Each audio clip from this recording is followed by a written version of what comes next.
Hey everyone, I am back. Matt Williamson at Williamson NFL. Check me out there. Check me out all over the DK site, all over the place. Check out my Peacock and Williamson daily podcast if you like what you're hearing. But you heard yesterday's podcast where I went over all my geeky stats, in-depth stuff of this Steeler-Bengal matchup. And yesterday we focused on when Pittsburgh had the ball. Now we're going to flip it over, and there's lots to get to, so enough of this nonsense. Let's just dig right in. Cincinnati's offense averaged 5.9 yards per offensive play last year. Only 4 offenses in the whole league were 6 or better. So 5.9 is unbelievably good. And in their 2 matchups against the Steelers, the Bengals produced 6.4 and then 5.7 yards per play in those 2 games. This offense, Bengals, produced 3.06 touchdowns per game. Only 1 of 7 offenses that produced 3 offensive touchdowns per game. So if your offense put up 3 touchdowns per game, that's saying something, dude. This also shows a lot of efficiency by the Bengals because only 7 teams ran fewer offensive plays than Cincinnati, and they still were cranking out touchdowns. And they still averaged the 7th most passing yards and points scored per game, even though only 7 teams ran fewer plays. It's pretty impressive. Not only did Pittsburgh's offense play the most snaps of the league on third down, that's something I brought up yesterday, but the Steelers' defense averaged 13.6 third down snaps per game. Only the Saints were better. Now, as I said yesterday, you might be like, oh, they're on the field way too much for third down. No.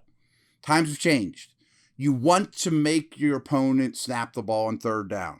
And the Steelers' defense did that exceptionally well. Only the Saints were better. Get defenses to third down.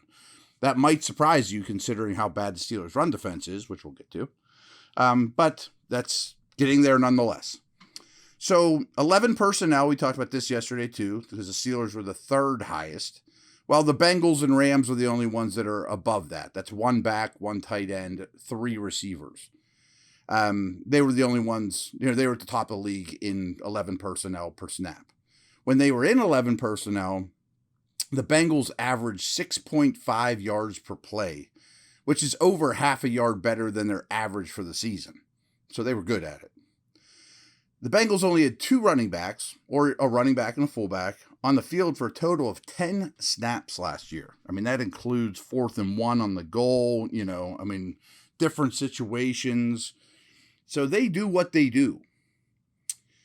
Meanwhile, personnel-wise, the Steelers had 6 or more defensive backs on the field 17% of the time. That was 13th most. Pittsburgh only had their nickel defense with 5 defensive backs on the field 47% of the time.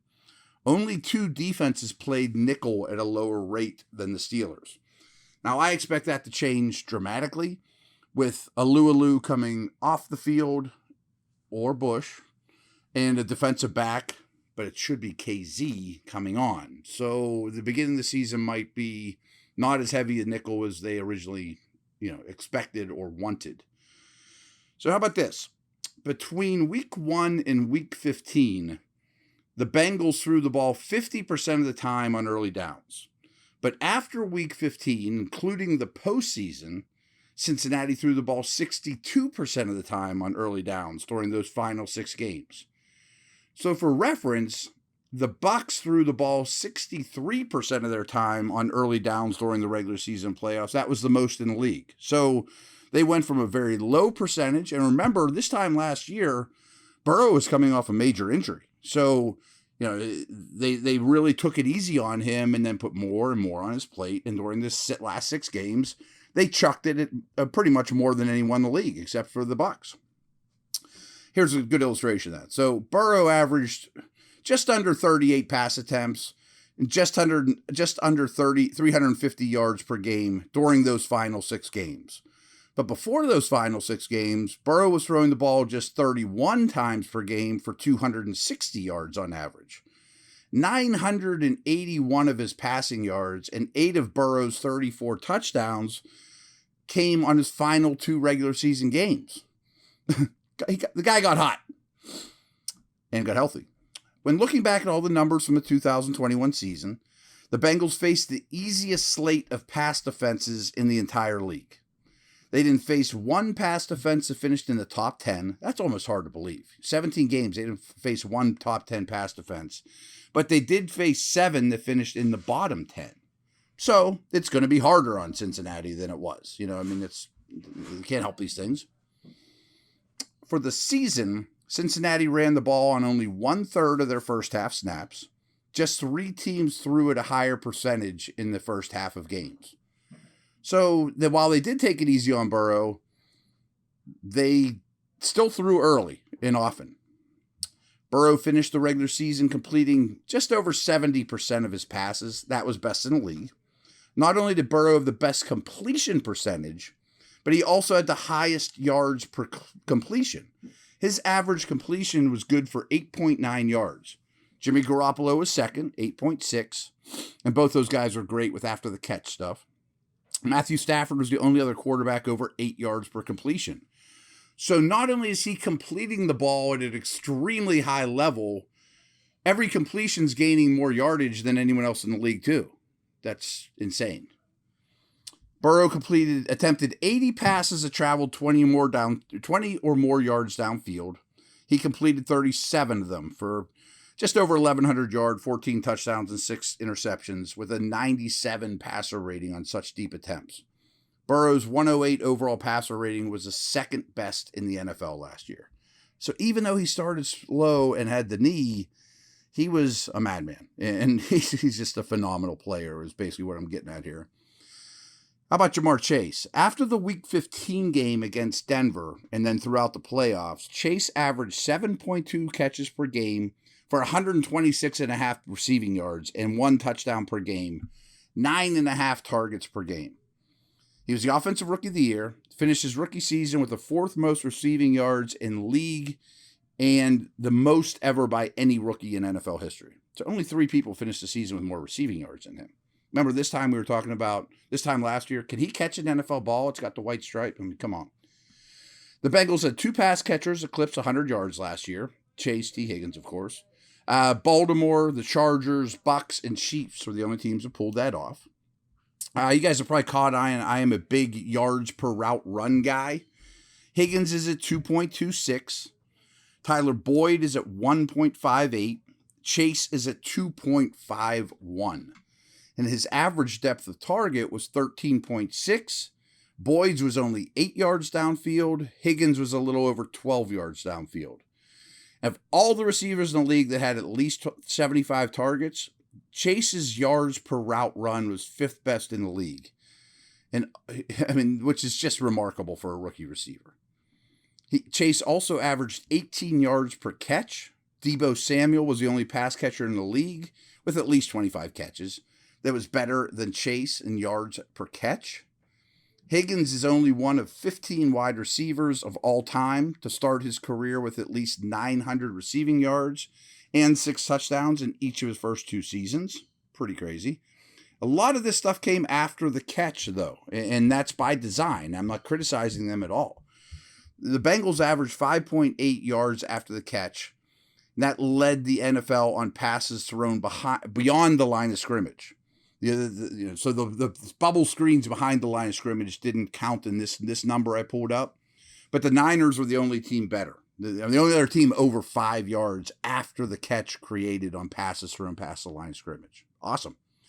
While they were outstanding after the catch on passes down the field, 73 of Higgins' receiving yards came right at the catch point, which means didn't do a lot after the catch. He's going up there, and here's how I described it. This number shows how great of a contested catch player Higgins is and how much of his work he does in the congested middle of the field. Go up, get the ball, get hit, first down, move the chains. There you go. Quick break here. We'll get into the rest of it. There's a lot. I hope I'm not overwhelming you, but we'll be back in a moment.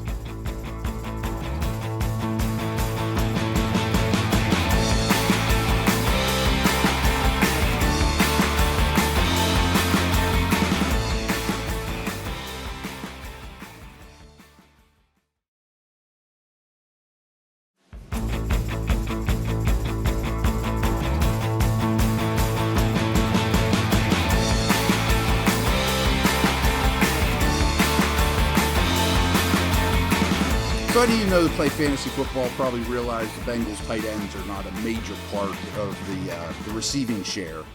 As a whole, their tight ends just got about 15.4% of the targets. Jets, Panthers, Bills were the only team that targeted the tight end less. For the fifth straight season, you probably know this, the Steelers led the NFL in sacks, 55 of them in 2021. That's 4 more sacks than any defense in the league, and only 3 teams sacked opposing quarterbacks 50 times or more. Pretty awesome. The Ravens and Bears were the only offense that allowed more sacks than Cincinnati. Bengals quarterbacks were sacked 55 times, 51 of them from Burrow. Burrow was most sacked quarterback in the league. He went down 51 times. Tannehill was next at 47. And that was even true with Burrow getting the ball out, 2.67 seconds, than league average to throw. So he was sacked the most times in the league, and he got it out of his hands quicker than average. Pretty crazy. Obviously that's why they invested in the O-line. Joe Mixon time. Joe Mixon played in every game last year, led the Bengals with over 1,200 rushing yards. But their second highest rushing output came from Samaje Perine, who only ran for 246 yards last year. Jonathan Taylor and Nick Chubb were the only players with more rushing yards than Mixon last season. But 255 of those ground yards came in Mixon's 2 meetings with the Steelers. Taylor, James Conner, and Damian Harris were the only players with more rushing touchdowns than Mixon last year. Steelers allowed 4.5 yards per carry during snaps, and this is great, 4.5 yards per carry in snaps which Cameron Hayward was on the field. Guess what it is when Cam was off the field? 5.5. I mean, that doesn't sound like a ton, but a whole yard different every rushing attempt with just one player in or out of the lineup is insanity. No team allowed more rushing yards per game than the Steelers, but the Bengals only averaged 4.0 yards per carry. There were 6 offenses that produced only 6 offenses that produced fewer yards per carry last year. As was the case with the defense, the Bengals offense was extremely fortunate with injuries last year. Probably won't keep up. They had 7 different players chip in with at least 800 snaps, and 10 that played more than just under 700. However, 10 players on the Steelers defense played at least 630 snaps, but 2 of them, Hayden and Schobert, are no longer with the team. Here's a good one here. 16 of the Steelers' top 18 defensive players in snap counts last year are back with the team. So the dudes that played a lot are going to be back. Meanwhile, basically this last nugget for the offense is the Bengals played nobody in the preseason.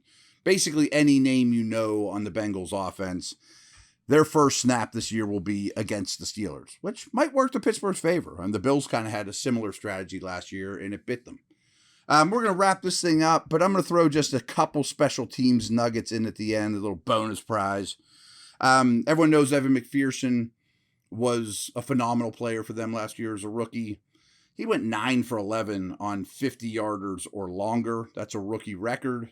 He was also 14 for 14 with 2 game winners in the playoffs. Pretty darn impressive. You guys know Boswell's an elite player too. 3 straight years of making at least 90% of his field goal attempts, and he's achieved that goal 5 of 7 seasons. Pretty remarkable. You guys have gotten on Derek Watt in the year. He had the second most special teams tackles in the league. I mean, it's not easy to rack up special teams tackles, and he had 16 of them. That was second. Last little nerdy thing I got for you guys, and then we'll be back tomorrow. The Bengals were very fortunate with field goal luck. Matt, what the hell's field goal luck? Well, there might be a field goal block team out there that's better than another.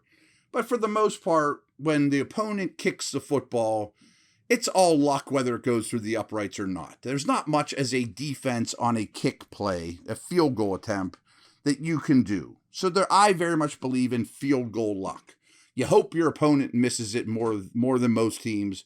And that's exactly what happened to Cincinnati last year. Opposing kickers only converted 74% of their field goals against the Bengals. I just told you, Boz is like over 90% every year. So they kind of lucked out with the kickers they played last year. Contributing to that along with injury luck really worked in the Bengals' favor. So they also had an easy schedule, as I mentioned. Burrow threw against terrible pass defenses. Doesn't mean they're bad, but these are just facts. These all contribute to Super Bowl runs. All right, folks, I can't wait for the game. I'm psyched for the season. We'll be back tomorrow. See ya.